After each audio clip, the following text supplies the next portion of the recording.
ശബരിമല സ്വർണ്ണ കവർച്ചയിൽ മുൻ ദേവസ്വം മന്ത്രി കടകംപള്ളി സുരേന്ദ്രന് കുരുക്കുമുറുകുന്നു. കടകംപള്ളിയുടെ മൊഴികളിൽ പൊരുത്തക്കേട്.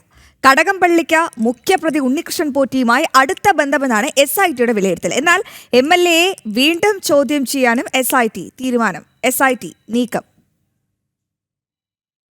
കടകംപള്ളിയുടെ വാദങ്ങൾ പൊളിച്ചാണ് ഓരോ ദിവസവും പുതിയ ചിത്രങ്ങൾ പുറത്തുവരുന്നത്. സ്വർണ്ണക്കവർച്ചാ വിവാദം തുടങ്ങിയപ്പോൾ തനിക്ക് പോറ്റിയെ പരിചയമില്ലെന്നായിരുന്നു കടകംപള്ളിയുടെ അവകാശവാദം.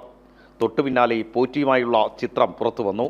ശബരിമലയിലെ സ്പോൺസർ എന്ന നിലയിലാണ് തനിക്ക് പരിചയമെന്ന് ഇതിന് കടകംപള്ളി മറുപടി നൽകി. പിന്നാലെ പോറ്റിയുടെ വീട്ടിൽ കടകംപള്ളി പോയതിൻ്റെ ചിത്രം പുറത്തുവന്നു. ഒരു സ്വകാര്യ ചടങ്ങിന് പോയി എന്നായിരുന്നു ഇതിനുള്ള മറുപടി. ഈ വാദങ്ങളെല്ലാം പൊളിച്ച് പിന്നാലെ എത്തിയത് പോറ്റിയുടെ വീട്ടിലെത്തി പാരിതോഷികം വാങ്ങുന്ന ചിത്രം. അപ്പോഴും ന്യായീകരണമായിരുന്നു കടകംപള്ളിയുടെ മറുപടി.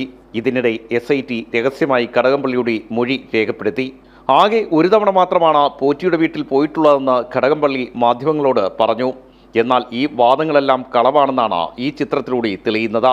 പുതിയ ചിത്രം പുറത്തു വന്നതോടെ കടകംപള്ളിയെ ഉടൻ ചോദ്യം ചെയ്യാനാണ് അന്വേഷണ സംഘത്തിന്റെ തീരുമാനം.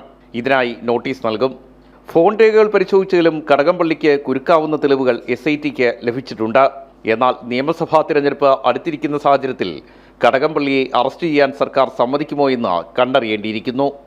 R. രാജീവ്, ജനം, തിരുവനന്തപുരം.